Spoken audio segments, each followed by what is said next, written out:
Hello! This is the starter off of the 1990 40 horsepower I've been working on. Works fine, goes in and out quite well. The handle's in pretty good shape. Problem is it doesn't grab anything. Like halfway through, well more than halfway, right about there is when this engages. And it just doesn't start the motor at all. It really just kind of sucks. So what I did was I grabbed the starter from the Enforcer that I took apart a long time ago, compared them, and it's nearly identical. And by nearly, I mean I can't tell the difference at all. So I put it on. It worked perfectly fine. So the only real thing I can really tell the difference on is this is nice and straight, and this is nice and bowed and all kinds of bent up. So I'm kind of thinking that this plate is my actual problem. So I don't want to use this starter because the rope's really dirty, the roller is not really the best of shape, and overall it just isn't as clean as this one. This one does work a lot better. Now this one does work as is, just not as well as that one does. Also, this one's got a hole in it. I don't know why they did that. This one doesn't. We got some paint flaking. So they both have their pros and cons. But overall, that one's a lot stronger. This one's just kind of, I'll go back in. Yeah, okay, I guess I'll go all the way. It's just, it needs some work. What I think's going on is I think all this grease right here, somebody really greased it up. And I think that's what's slowing it down. So I really don't want to deal with any of that. Plan is to take off this bottom assembly and put it onto this one. So that's the plan for today. Fair warning, I have no idea what I'm doing here, but it seems pretty straightforward. You got a bolt in the center. That should start taking stuff apart. And my goal here is to not have this thing blow up in my face. Probably will.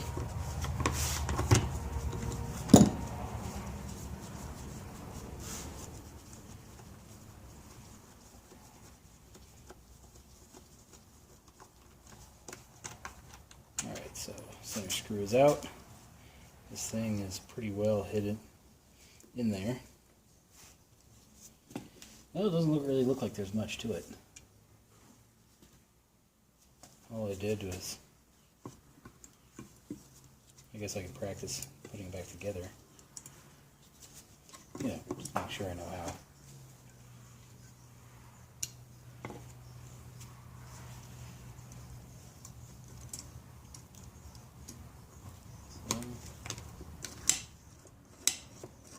Yeah, that's easy. Alright, so that's, you can tell what I'm doing. Hey, you probably can. So, yeah, it seems pretty easy. I'm going to wash this up a little bit and put it on that one.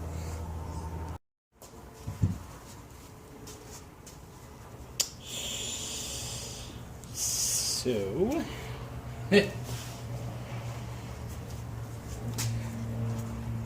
alright. That bolt runs through the top into here. I'm taking out the secondary locking nut. So I'll have to put that back on. No biggie.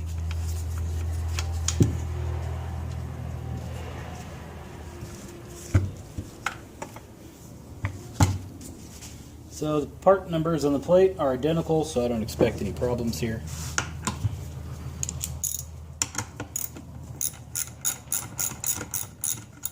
I didn't have to hold the old one down at all. Although the other one had that little plastic plate on the bottom, this one doesn't. I'll do some comparing of that in a second.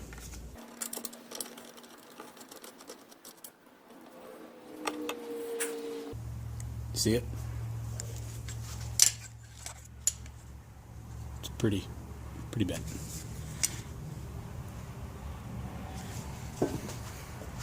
Whether that was the only problem or not, I have no idea. I'm going to compare the two little engagement pins just to make sure. Oops. So this is going in and out okay. 8228, 8228. So, yeah, those are the same. Now this one looks pretty junky compared to this one. But what's odd is the part number on this one is stamped upside down, so no real cause for alarm there. Also, bushings, they're identical, so should be okay there. The spring on this one looks a little bent, a little twisted. My other spring, it looks perfectly fine, so I'm going to swap the two springs out as well.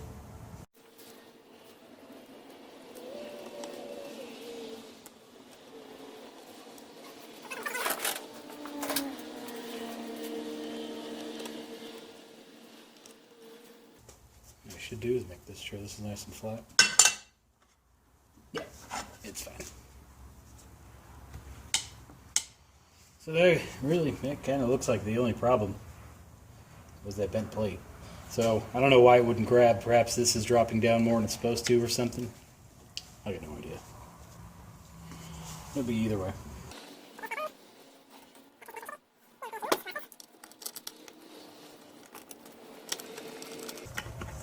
Just so you know, I am pushing pretty hard here. That's not easy to get that to stay down.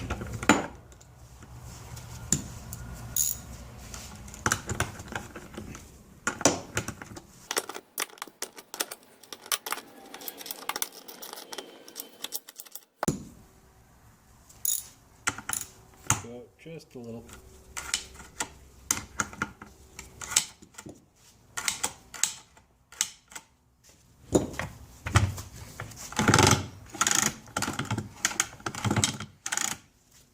Seems alright.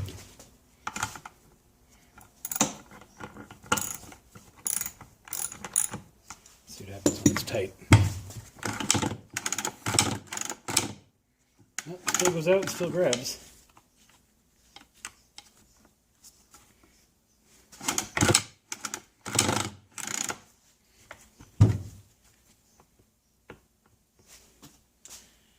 I think I noticed another problem. This washer is concave, so it's sinking inside of this, so I'm going to swap out the washers too. Okay, washer is swapped out, and that made a world of difference, because this pin isn't riding up as high as it was, so it seems like this plate is now a little down more to where it should be. Probably go a little tighter with the screw and hope that helps.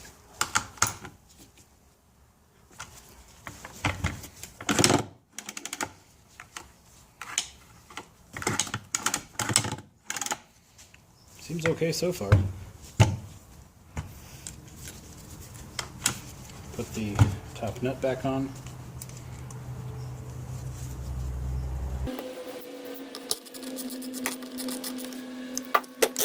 Alright, let's put this on the motor and see if it's any better. To properly attach this, you need to make sure these little feet right here have both little rubber washers installed. Kind of little mounts. They'll probably fall off when you remove this, but just make sure they go back on. And then, with that said, our screws that hold the front in also have a little shoulder and a little rubber grommet isolator thing too. So keep an eye out for all that stuff. So one goes on the bottom on each side.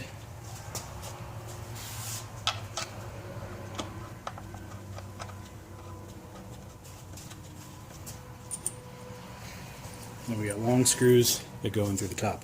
And these just fit right down there.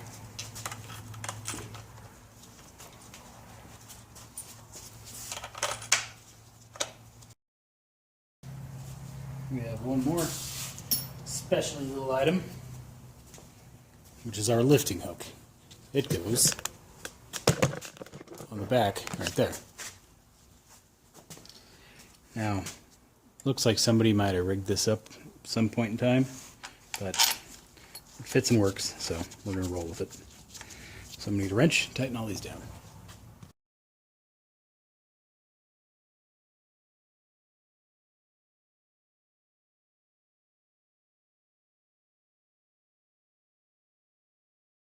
I can't just go pull it to test start it because the engine will just fire up.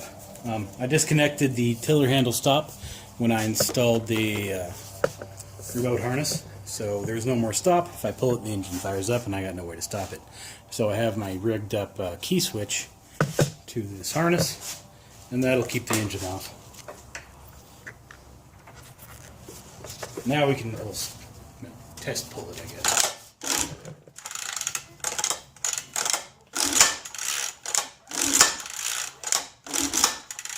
Yeah. Seems fine. I have this safety cable. It's been in my way for far too long. So thankfully, with the starter installed, this can get out of my way. It's pretty easy. It has these little channels this little slider fits into. Then has this little clamp. It'll clamp and hold the cable on where it needs to go.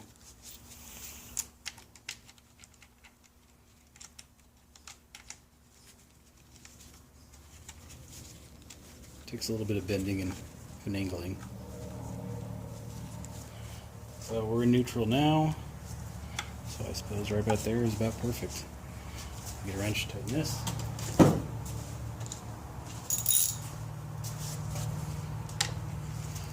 Wrong size.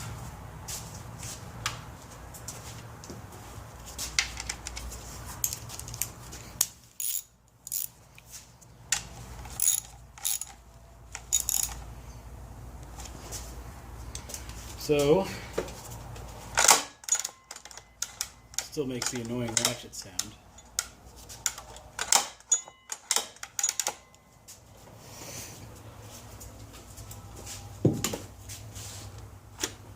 But,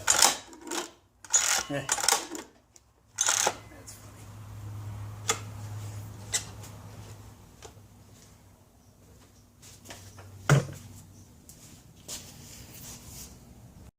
While in gear, you shouldn't be able to pull start this thing, but you can easily.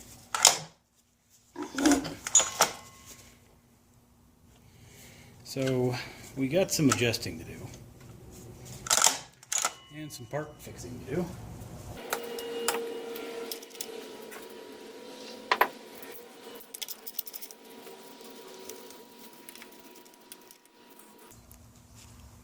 So that's probably our culprit right there.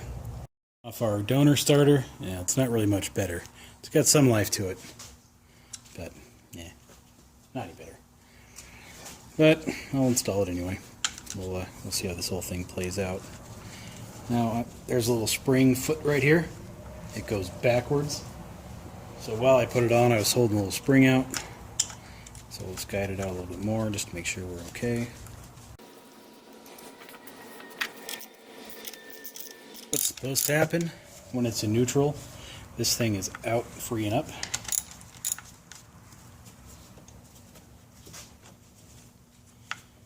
This is a bit off, so right there.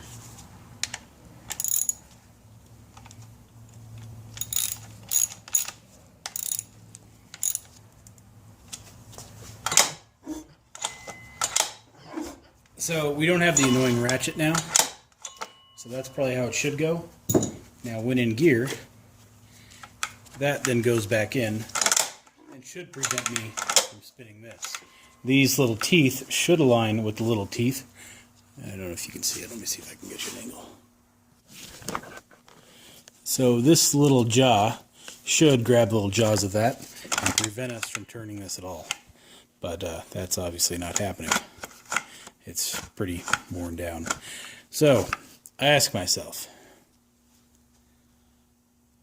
do I care? Not at all. I don't plan on using this manual starter ever. It's really just for a backup. Should the battery die, I can still just go back there and start it up. Now granted, if it's in gear on high throttle and I pull it, engine starts, I go backwards. That is a serious safety concern. But yeah, I don't know. There's nothing really to do. I'm gonna go look, see what the money for a new one of these costs, because I don't really feel like dying. Just had a baby. You know, he's gonna get pissed if I, ain't around. So I don't know. I'll look into fixing that. But for right now, no big deal. So looking up the part number for that lockout. $50. And that's what that thing costs. Well, it's list anyway. So let's go to eBay. 0 results, so that's good. Boats.net here, $40. So yeah, it's a little better. But go to marineengine.com. They tell a whole different story. Apparently, the original part number is not available, which would kind of explain why it says limited availability here on the Evinrude website. So that's good to know. And they have this thing instead, the lockout lever assembly, and it's extremely hard to tell, but it looks like that's my piece right there. So I don't know what this is, maybe some kind of like starter rebuild kit or something, because it looks like we had some bushings and some washers and some nuts and whatever. And this looks like the top slide. So I don't know, but $18 is a lot better than everything else. And yeah, okay, this is a kit. Kit contains. All right, so that's good to know. That's probably what I'll wind up ordering. So, yeah.